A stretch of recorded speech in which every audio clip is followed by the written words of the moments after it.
బట్టతలతో బాధపడుతున్నారా? ఆధునితనమైన పద్ధతిలో హెయిర్ ట్రాన్స్ప్లాంటేషన్ చేయబడును. Face clinic Hyderabad. నమస్తే, welcome to Suman TV news. నేను సాయి బైరి. సో ఏపీలో పొత్తులన్నీ కూడా కన్ఫర్మ్ అయిపోయాయి. మరికొన్ని రోజుల్లోనే ఎన్నికల ప్రక్రియ కూడా మొదలు కాబోతున్నటువంటి నేపథ్యంలో ఇప్పుడు తీవ్ర చర్చ అంతా కూడా ఈ మూడు పార్టీల కలయిక ద్వారా ఏ రకమైనటువంటి ఈక్వేషన్స్ నమోదు కాబోతున్నాయనేటువంటి చర్చ కొనసాగుతుంది. ఈ నేపథ్యంలో బీజేపీకి కేటాయించినటువంటి సీట్లపైన కూడా చర్చ కొనసాగుతుంది. దీనికి సంబంధించినటువంటి పూర్తి వివరాలు మనం డిస్కస్ చేసేటువంటి ప్రయత్నం చేద్దాం. ప్రస్తుతం మనతో పాటు Suman TV news chief editor Keshav గారు ఉన్నారు. వారితో అడిగి మరిన్ని వివరాలు తెలుసుకునేటువంటి ప్రయత్నం చేద్దాం. సార్, సో ముందుగా బీజేపీకి 6+6 జనసేనతో కలిపి మొత్తం 38 స్థానాలను కైవసం చేసుకునేటువంటి పరిస్థితి. ఒక జాతీయ పార్టీగా బీజేపీకి ఇది వర్తబుల్. 6+6 అసెంబ్లీకి 6, ఎంపీకి 6. జనసేన అంటే రాష్ట్ర పార్టీకే 22 అలా ఇచ్చినప్పుడు 24 వరకు బీజేపీ ఇంత తక్కువకు యాక్సెప్ట్ చేయడం కానీ లేకుంటే వర్తబుల్ అవ్వనేటువంటి పరిస్థితి కానీ ఎలా చూడొచ్చు అంటారు దీన్ని?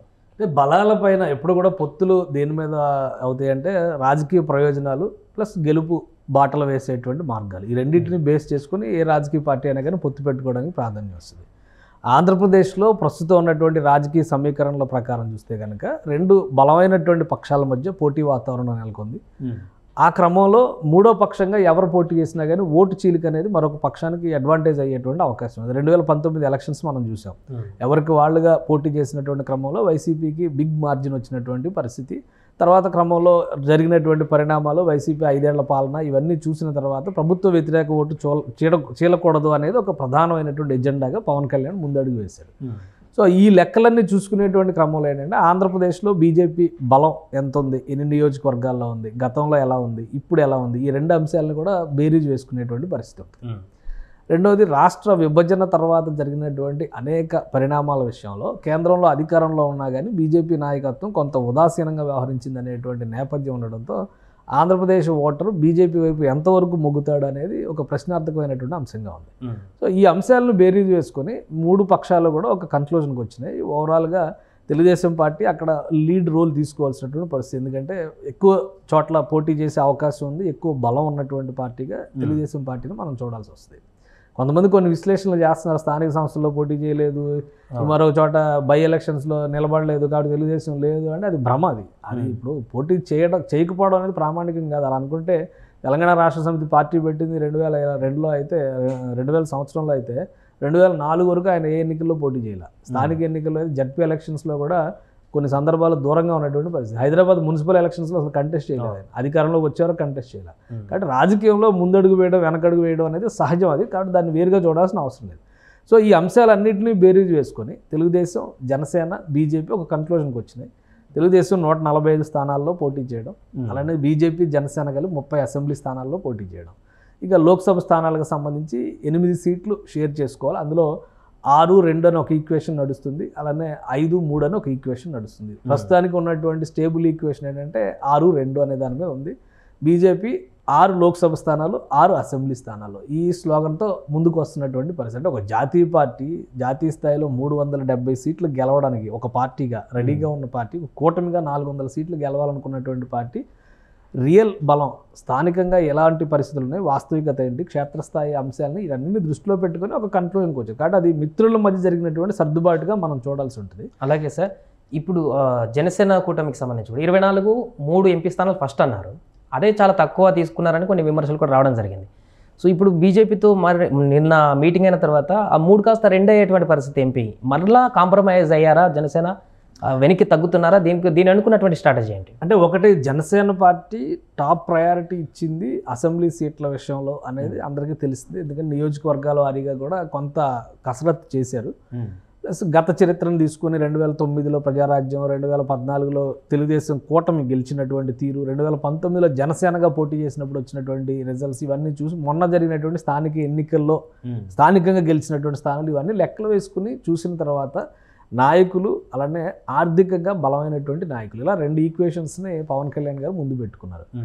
గెలవాల్సిందే అనేటువంటి ఇక్కడ ఎవరైనా కానీ ఇప్పుడు బీజేపీ కూడా 6 సీట్లు తీసుకుందంటే 6 గెలవడం అనేది టార్గెట్ అని చాలా క్లియర్గా ఇండికేషన్ ఇచ్చారు. అంటే 100% రిజల్ట్ ఓరియంటేషన్తో అటు జనసేన కానీ ఇటు బీజేపీ కానీ అడిగేస్తుంది.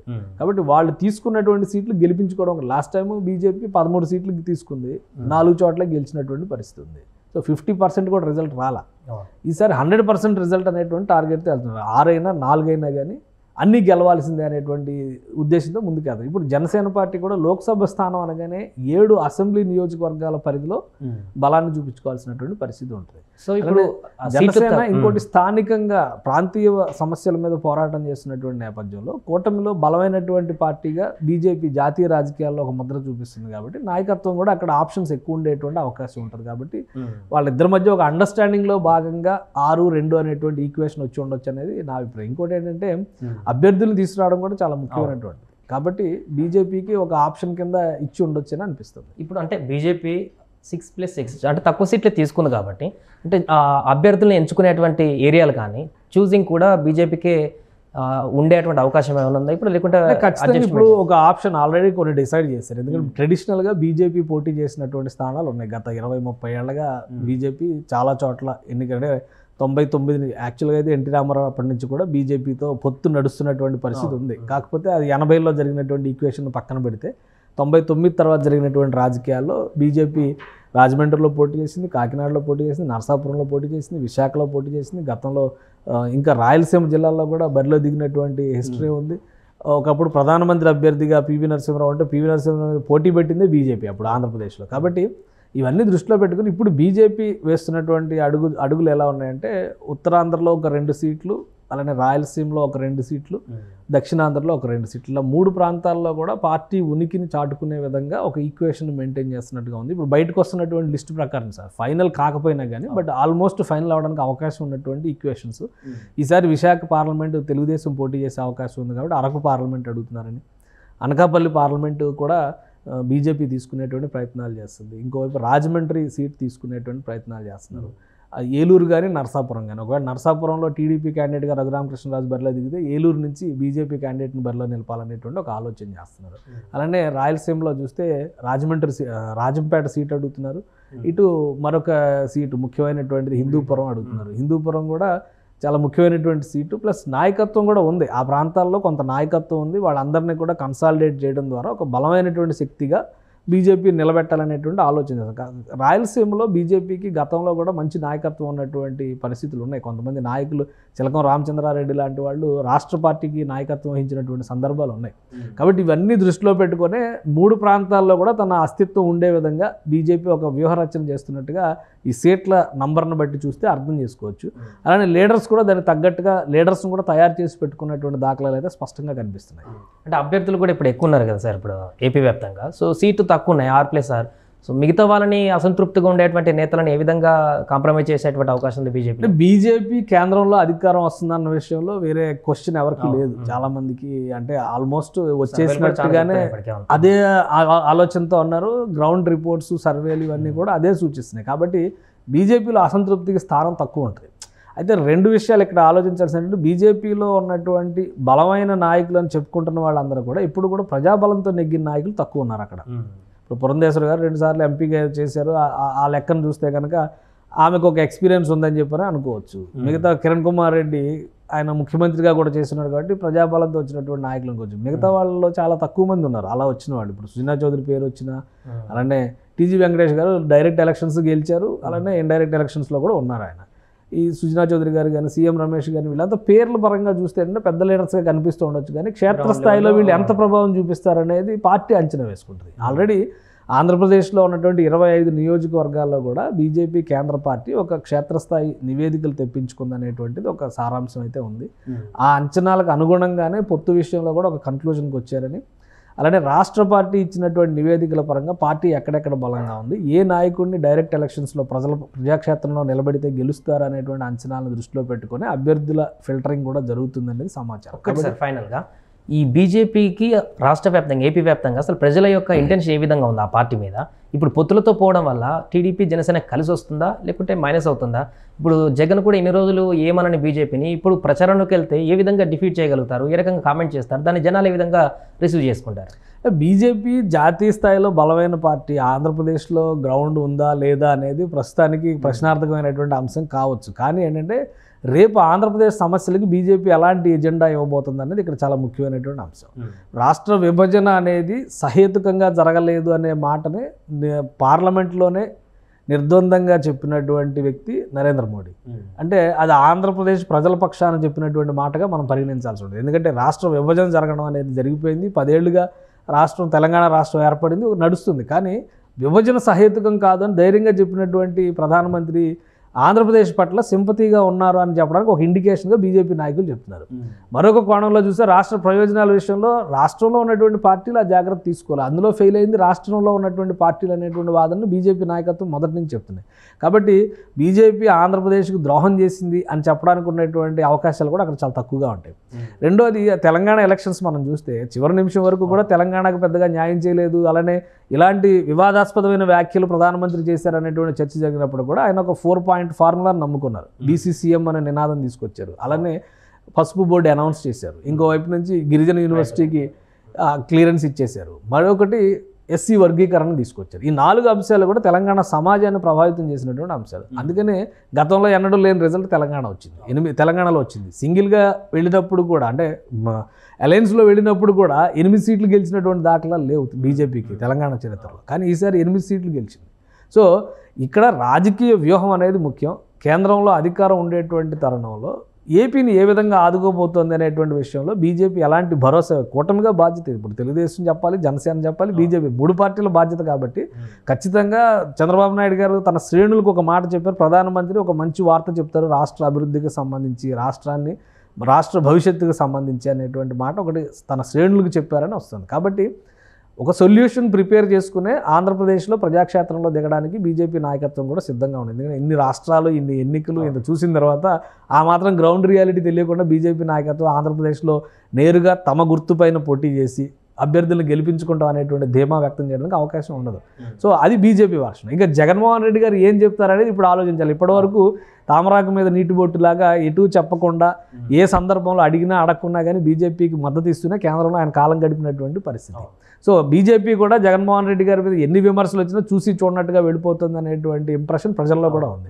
ఈ రెండింటిని వీళ్ళు ఏ విధంగా బ్రేక్ చేయబోతారు, జగన్మోహన్ రెడ్డి ఏ విధంగా కౌంటర్ చేస్తారు, లేదంటే బీజేపీలో అగ్రనాయకత్వాన్ని మినహాయించి కేవలం రాష్ట్ర నాయకత్వాన్ని ఆంధ్రప్రదేశ్లో ఉన్నటువంటి ఇతర పార్టీలు ఎండగట్టడం ద్వారా సింపతి పొందాలని అనుకుంటారు. ఎందుకంటే ఆల్రెడీ ఆయన స్టార్ట్ చేశారు క్యాంపెయిన్. ఏం చెప్తున్నారు, అందరూ కలిసి ఒక అమాయకుడిని అయినటువంటి నా మీదకి ఒక దండయాత్ర కింద వస్తున్నారు, నేను మీ వాడిని, మీ ఇంటి బిడ్డని, మీరు నన్ను గెలిపించుకోండి అనేటువంటి మాట చెప్పారు, మీకు నేను పథకం ఇస్తే నాకు ఓటేయండి అని చెప్తున్నారు. సో ఆయన స్ట్రాటజీ అర్థమవుతుంది, బీజేపీని ఏమీ అనకుండానే వ్యూహాత్మకంగా తనను ఒంటరి చేశారనేటువంటి సానుభూతితో ఆయన గెలవాలనేటువంటి ఆలోచన ఆయన చేస్తున్నారు. కాకపోతే ఇది స్థిరంగా ఇదే ఉంటుందని మనం చెప్పలేము. రాబోయేటువంటి 35 రోజుల్లో ఆంధ్రప్రదేశ్లో జరగబోయేటువంటి క్యాన్వాసింగ్ కానీ అది ఇంకా అనేక అంశాలు వెలుగులోకి వస్తాయి. రేపు ప్రధానమంత్రి గారు రాష్ట్రానికి వచ్చినప్పుడు వైసీపీ ప్రభుత్వం మీద ఎలాంటి విమర్శలు చేస్తారనేది కూడా ఆసక్తికరమైనటువంటి అంశం. ఎందుకంటే ఇప్పటివరకు నేరుగా విమర్శలు చేసినటువంటి సందర్భాలు లేవు, కానీ ఇప్పుడు చేయాల్సినటువంటి పరిస్థితి వస్తుంది. కాబట్టి అభివృద్ధి లేమి విషయంలో కానీ, రాష్ట్రంలో అశాంతి విషయంలో కానీ, ప్రగతిశీలత లేనితనం అంశాల మీద కానీ కేంద్ర ప్రభుత్వం తన దృష్టికోణాన్ని ఈరోజు చెప్పేటువంటి అవకాశం ఉంటుంది. కేంద్ర ప్రభుత్వ నివేదికలు వేరు, బీజేపీ పార్టీగా చేసేటువంటి వ్యాఖ్యలు వేరు. కాబట్టి ఈరోజు ఏం వ్యాఖ్యలు చేయబోతారో అనేది ఖచ్చితంగా ఆసక్తి రేకెత్తించేటువంటి అంశం. ఆంధ్రప్రదేశ్ ప్రజలు కూడా ఆ సందర్భం కోసం వెయిట్ చేస్తున్నారు. దాన్ని బట్టి డిసైడ్. ఇప్పుడు తెలంగాణలో కానీ ఆంధ్రప్రదేశ్లో కానీ ఓటు విషయంలో ప్రధానమైనటువంటి ప్రాంతీయ పార్టీలకు సంబంధించి ఒక కన్సాలిడేటెడ్ ఓటు బ్యాంక్ ఉంది. జగన్మోహన్ రెడ్డికి ఒక 30% ఉండొచ్చు, అలానే తెలుగుదేశం పార్టీకి ఒక 25%, 30% ఉండొచ్చు. కానీ ఎవరైతే ఈ న్యూట్రల్స్ ఉన్నారో 10-15% వీళ్ళు ఈ ఎలక్షన్స్ క్యాంపెయిన్ జరిగేటువంటి విధానం కానీ చివరి రోజుల్లోనే, ఈ నెల రోజుల్లోనే తమ ఓటుని, తమ మైండ్ని సెట్ చేసుకుంటారు ఎవరికి వేయాలని. వాళ్ళే డిసైడింగ్ ఫ్యాక్టర్.